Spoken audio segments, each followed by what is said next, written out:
Une frappe russe sur le centre-ville de Soumy, dans le nord-est de l'Ukraine, près de la frontière russe, a fait au moins 34 morts et une centaine de blessés. Cette attaque est la plus meurtrière sur une zone civile depuis des mois dans le pays, selon le président ukrainien Volodymyr Zelensky. Удар прийшовся просто по центру міста у вербну неділю. Тільки абсолютно відбита сволота може робити таке.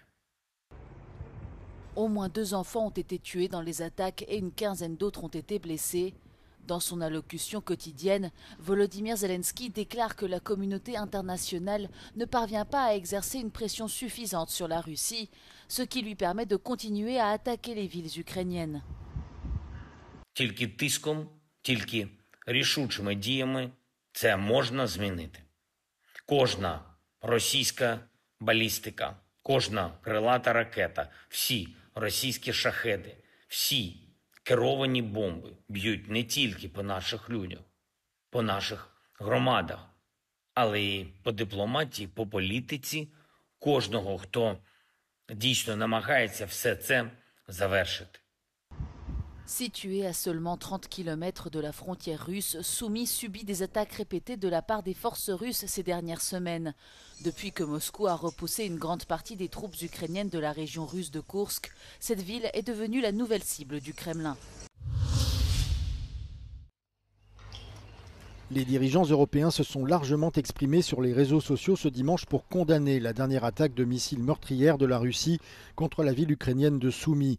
La présidente de la Commission européenne, Ursula von der Leyen, a écrit que la cruauté russe a encore frappé, qualifiant l'attaque de barbare dans un message sur X. Elle a accusé la Russie de violer le droit international, affirmant qu'elle était et reste l'agresseur dans sa guerre contre l'Ukraine. L'envoyé spécial des États-Unis pour l'Ukraine, Keith Kellogg, a également condamné l'attaque, déclarant qu'elle avait franchi toutes les limites de la décence et que la Maison-Blanche restait déterminée à mettre fin au conflit. De son côté, Emmanuel Macron a accusé la Russie de choisir seule de poursuivre la guerre au mépris de la vie humaine et du droit international. Fin de citation. Enfin, Kiev a prévenu que Moscou préparait une nouvelle offensive au printemps afin d'accroître la pression sur son ennemi et d'améliorer sa position lors de futures négociations.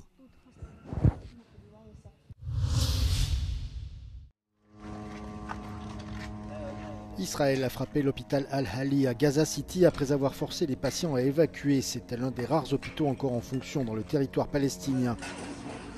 Un patient est décédé lors de l'évacuation, le personnel médical n'étant plus en mesure de fournir des soins urgents à cette personne suite à ce bombardement. Le directeur de l'hôpital a confirmé avoir été prévenu de l'imminence de l'attaque par l'armée israélienne. Les autorités sanitaires locales ont signalé que le bombardement a détruit le service des consultations externes et des laboratoires et endommagé le service des urgences. Israël a mené une campagne ouverte contre les hôpitaux de la bande de Gaza tout en accusant le Hamas de les utiliser comme couverture pour ses combattants. Ce dernier bombardement a lieu quelques heures après que le ministre israélien de la Défense a déclaré que l'activité militaire allait rapidement s'étendre à la bande de Gaza et que la population devait être évacuée des zones de combat. Discours bref, regard ferme et toujours escorté par un important dispositif de sécurité, le président équatorien sortant, Daniel Noboa, a été réélu avec 56% des voix au second tour de la présidentielle, contre 44% pour sa rivale de gauche, Luisa González. Daniel Noboa, connu pour ses politiques sévères de lutte contre la criminalité, obtient un nouveau mandat de 4 ans. Son adversaire a dit plus tôt dans la soirée ne pas reconnaître les résultats et demande un recomptage des voix. Les autorités électorales ont fait état d'un taux de participation de plus de 80%.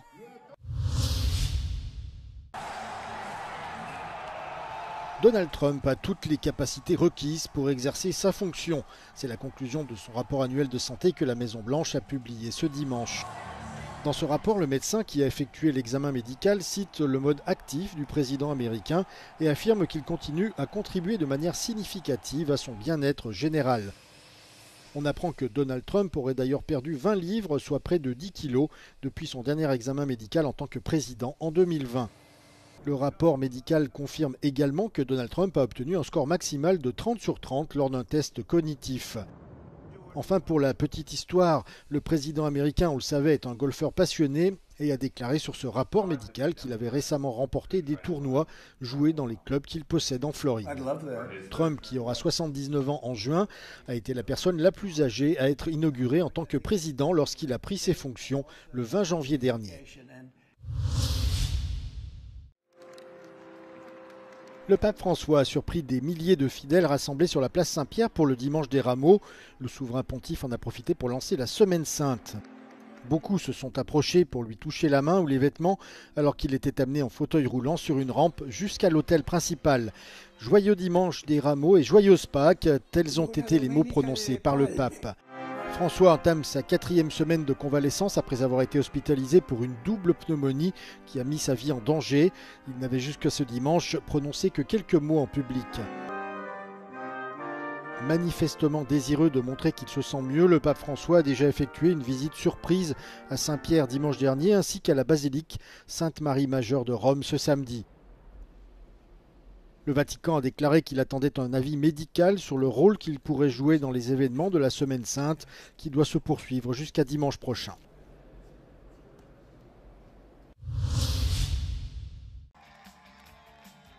Le chef de l'opposition hongroise, Péter Magyar, a tenu un grand rassemblement dimanche à Budapest, devant des milliers de ses sympathisants.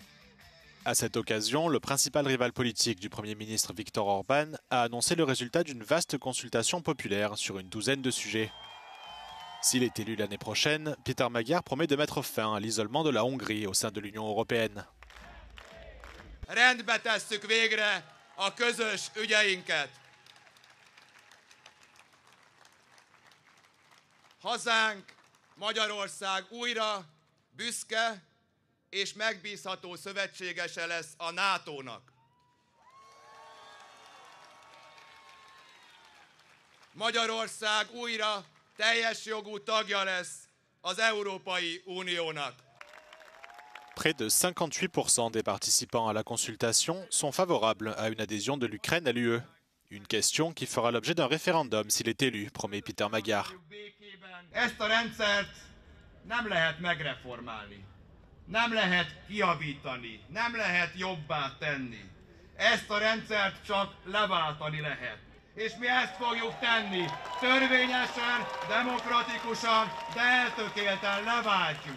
Le parti Tisza de Péter Magyar s'est imposé comme la principale force d'opposition à Viktor Orban, au pouvoir en Hongrie depuis 2010. Hát, hogy Magyar Pétert megválasztjuk. És Orbán Viktor megbűnhődik a rengeteg lopásért, amit tett az országban. Hiszel ebben? Nagyon.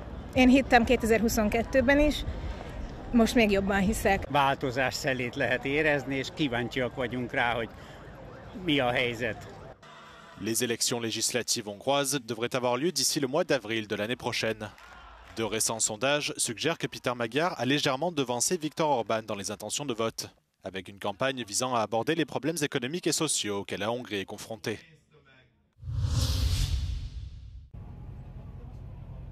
Un groupe extrémiste a revendiqué l'attaque à la bombe devant les locaux de l'opérateur ferroviaire Hellenic Train, qui a eu lieu vendredi soir à Athènes. Le groupe, baptisé Revolutionary Class Self-Defense, reconnaît également être à l'origine d'une autre attaque devant le ministère du Travail en 2024. Dans un manifeste publié dimanche, le groupuscule dédie ces deux attaques au peuple palestinien. L'attaque de vendredi soir est intervenue dans un climat de tension en Grèce, alors que des milliers de personnes se sont rassemblées dans les rues ces derniers mois pour marquer le 2e anniversaire de la catastrophe ferroviaire de Tampi. Le 28 février 2023, une erreur d'aiguillage a entraîné une violente collision entre un train de marchandises et un train de passagers, qui a fait 57 morts, dont beaucoup d'étudiants. Depuis, la compagnie Hellenic Train a fait l'objet de poursuites pour négligence, mais les autorités grecques sont accusées d'avoir délibérément étouffé l'enquête, une accusation reprise par le groupuscule extrémiste à l'origine de l'attaque de vendredi soir. Celle-ci a fait des dégâts limités, mais aucun blessé.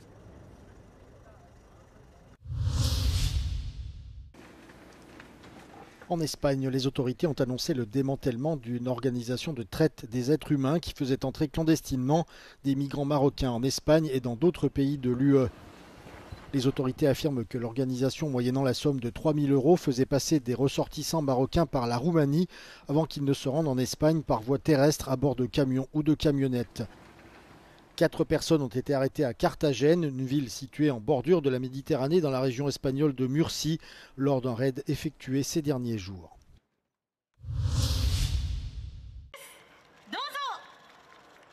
Une invitation à s'ouvrir à la diversité selon le Premier ministre japonais. L'exposition universelle 2025 a ouvert ses portes ce dimanche à Osaka. Cette cité marchande du sud-ouest du Japon avait déjà accueilli l'événement en 1970. Près de 60 millions de visiteurs s'y étaient alors précipités. 55 ans plus tard, les fans japonais sont ravis de le voir revenir sur leur territoire.